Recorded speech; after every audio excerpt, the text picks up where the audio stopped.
Vespertina de Informe RCR, que llega a ustedes a nombre de Jaime Nestares en la dirección general de la estación, de Willy Zarcaya en la gerencia de producción, de Marilia García en la coordinación de redacción, Génesis Rodríguez está en la producción y Víctor Mejías en la dirección técnica. Les saluda Argenis Parrilla. Comenzamos con las informaciones de inmediato. El presidente de Colombia, Iván Duque, firmó este 1 de marzo el Estatuto Temporal de Protección para Migrantes Venezolanos en el Palacio de Nariño. La medida alcanza, se lee en el documento, a los venezolanos migrantes que se encuentren en Colombia en situación irregular al 31 de enero de 2021. Hoy, como pueblo colombiano, somos conscientes de la tragedia que ha golpeado cruelmente a millones de hermanos venezolanos. Hoy estamos presenciando con el éxodo de ellos la mayor crisis migratoria que enfrenta el mundo, expresó el mandatario neogranadino al firmar el estatuto. Con el éxodo de ellos, la mayor crisis migratoria que enfrenta el mundo. Vemos un país vecino donde la inflación el año pasado llegó a más del 3.000%, donde 90% de la población está en situación de pobreza, donde más del 75% de los hogares tiene carencias nutricionales básicas y donde el salario mínimo llega a escasos 30.000 pesos colombianos. Esa situación pavorosa y detonada por el aniquilamiento de la iniciativa privada, de la independencia de poderes, la destrucción del capital humano, ha hecho que ya más de 6 millones de hermanos y hermanas venezolanas estén gregarios por el mundo.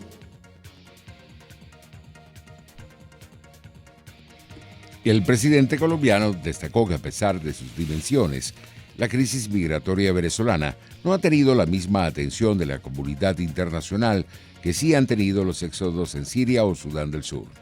Frente a estos hechos, el mandatario indicó que su país no podía quedarse como simple observador ante el dolor de quienes han llegado a Colombia buscando refugio. No podemos quedarnos impávidos y ser solamente observadores. Y no podemos tener una reacción cortoplacista. Nosotros necesitamos dar un salto de grandeza, sabiendo que no somos un país rico.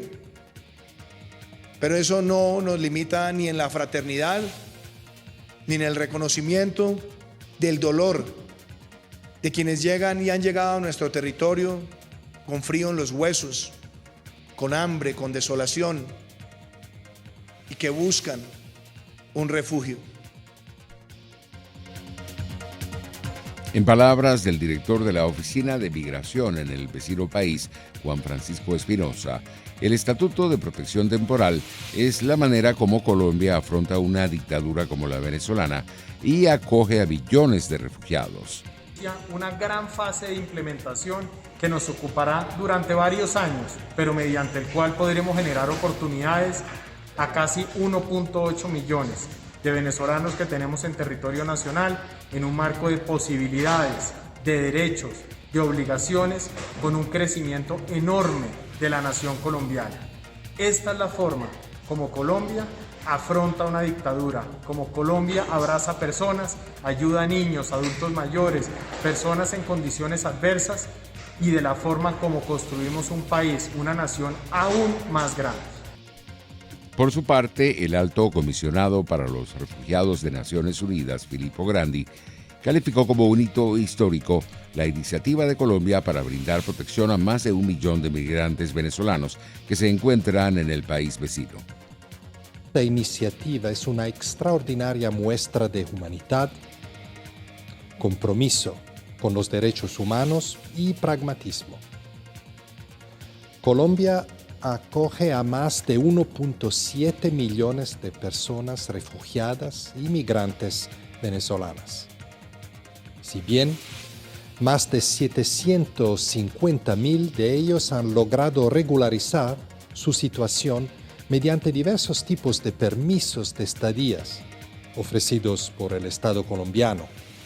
Alrededor de 1 millón más se encuentran aún en situación irregular.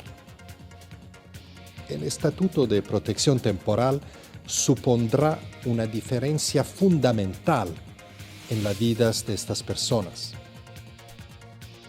Entre tanto, el presidente de la Asamblea Nacional y presidente encargado, Juan Guaidó, indicó en su cuenta en Twitter que hoy es un día de certezas para casi 2 millones de venezolanos en Colombia.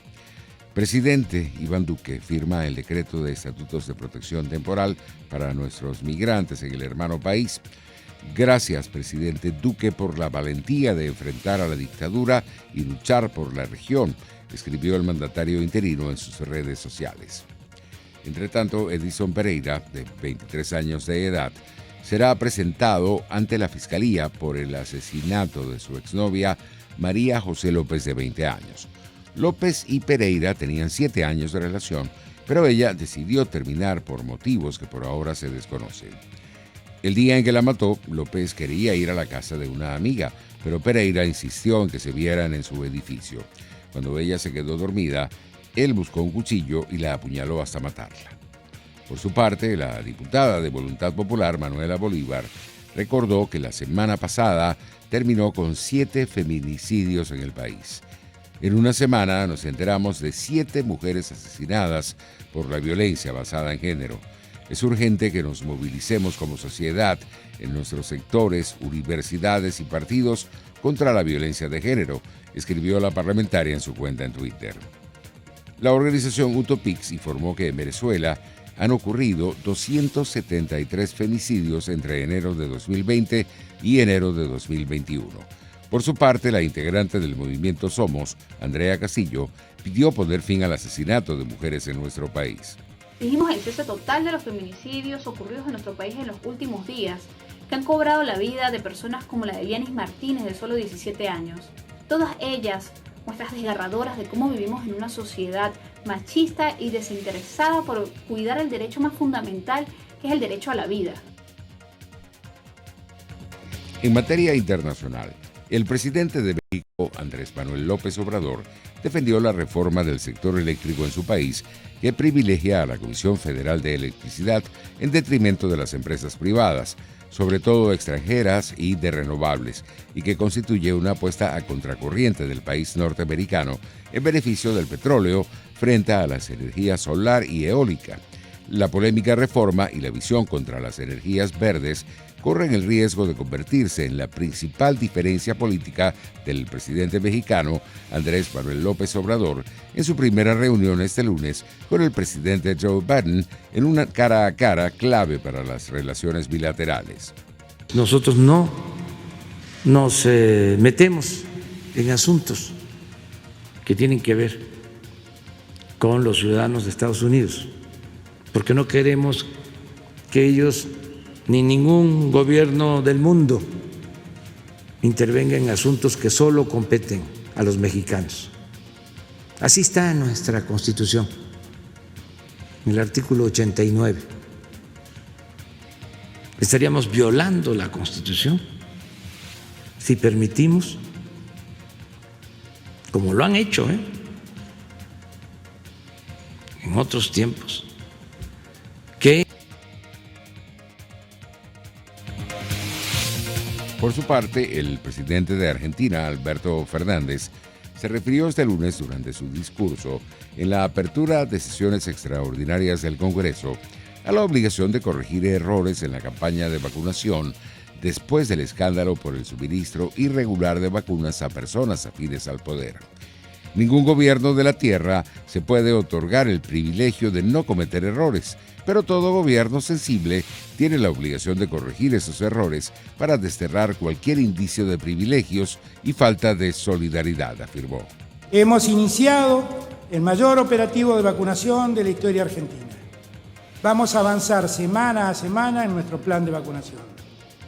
En este plan hay prioridades muy claras. Las reglas se deben cumplir. Si se cometen errores, la voluntad de este presidente es reconocerlos y corregirlos de inmediato. Cuando se dijo que aquellas reglas habían sido transgredidas, me he encargado de recabar la información pertinente. Aun cuando en lo personal me causaran mucho dolor, tomé las decisiones que correspondían. En otras informaciones tenemos que la Comisión Europea presentará el próximo 17 de marzo un paquete centrado en los viajes y el levantamiento de las restricciones impuestas por la pandemia, que incluirá su propuesta sobre los pasaportes verdes de vacunación. Así lo anunció el vicepresidente de la Comisión, Margaritis Schinas, en rueda de prensa tras el Consejo Informal de Ministros de Salud, donde aseguró que el objetivo será establecer una dirección común hacia la apertura segura e igual de Europa. Por su parte, el director del Centro de Coordinación de Alertas y Emergencias Sanitarias de España, Fernando Simón, calificó como una herramienta magnífica el pasaporte de certificación de vacunación para controlar la pandemia de COVID-19. El pasaporte puede ser una herramienta magnífica para permitirnos controlar mejor la epidemia y para permitirnos controlar la transmisión entre países de la epidemia. Pero sobre todo es una herramienta muy buena para gestionar correctamente los casos, que es el objetivo con el que no tenemos absolutamente ninguna duda. Yo creo que nos va a traer muchos beneficios, como prácticamente todas las herramientas, pero también puede generar algunos problemas, como prácticamente todas las herramientas que estamos utilizando. No todo es perfecto, igual que hay puntos fuertes, también hay puntos débiles, y el objetivo es tratar de controlarlos lo mejor posible. Por su parte, el gobierno de Finlandia declaró hoy el estado de excepción en todo el país ante el fuerte repunte de contagios por COVID-19 y presentó en el Parlamento una propuesta de ley para cerrar los bares y restaurantes durante 3 semanas. Esta medida excepcional, anunciada el pasado viernes, cuenta con el respaldo del presidente finés Sauli Niinisto y permitirá al Ejecutivo aplicar restricciones temporales sobre ciertos derechos constitucionales para contener la pandemia. Entre tanto, el director general de la Organización Mundial de la Salud, Tedros Adhanom Ghebreyesus, advirtió hoy de que los casos diarios globales de COVID-19 están volviendo a subir tras 7 semanas de descensos, algo que atribuyó a que algunas sociedades han bajado la guardia frente al virus. Estamos trabajando para entender mejor estos incrementos en transmisión, aunque en algunos casos se debe a una relajación de las medidas de salud pública unido a la circulación de nuevas variantes del virus y a que la gente ha bajado de la guardia, afirmó el experto etíope en rueda de prensa. Pasamos ahora a la materia económica. La empresa de televisión por suscripción Simple TV anunció este lunes 1 de marzo una promoción de rebaja en el costo de los nuevos planes creados que llamó Giga HD y Tera HD. De acuerdo con un comunicado de prensa difundido por la compañía, el plan Giga HD tiene un costo mensual de $15, incluyendo el IVA. Anteriormente su precio era de $16 y se asegura que ahora se habilitarán 32 nuevos canales HD. Por otra parte, el plan Tera HD bajó su costo de $28,77 a $25 mensuales con IVA. En otras informaciones, el presidente argentino Alberto Fernández anunció este lunes que mandó a iniciar una investigación judicial por administración fraudulenta y malversación de caudales por el crédito de $44.000 millones que el gobierno anterior tomó con el Fondo Monetario Internacional. Los precios internacionales del petróleo retrocedían en horas de la tarde. El WTI de referencia en Estados Unidos se ubicaba en $60.67 el barril, mientras el Brent de referencia en Europa se cotizaba en $63.74. Y en materia deportiva tenemos que el doletero de los Nacionales de Washington, el dominicano Juan Soto, se perdió el juego inaugural de la pretemporada del equipo el lunes tras el impacto de un batazo de foul en el pie derecho un día antes. El manager, Dave Martínez, dijo que el campeón de bateo de la Liga Nacional en 2020 estaba anotado para actuar en el partido contra los Astros de Houston antes del percance durante una práctica de bateo el domingo. Es solo precaución, indicó Martínez. Nos dice que está bien, pero vamos a darle 1 o 2 días. Ya veremos cómo se siente mañana. En otras noticias, con determinación en el desempate final y sacando la garra, la venezolana-española Garbiñe Muguruza superó a la rusa Verónica Kurmedetova, 34 del mundo por 6-2 y 7-6 en su debut en el torneo WTA 500 de Doha. Garbiñe se enfrentará en segunda ronda con la bielorrusa Arina Sabalenka, tercera favorita, exenta en la ronda inicial y defensora del título. Si estamos llegando al final de esta emisión vespertina, los invitamos para mañana bien tempranito para nuestra emisión matutina. Hasta entonces.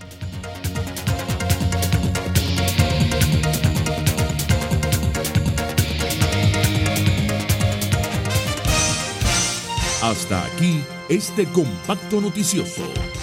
Manténgase en nuestra sintonía, porque estaremos informándole de la noticia al momento de producirse. RCR 750 AM.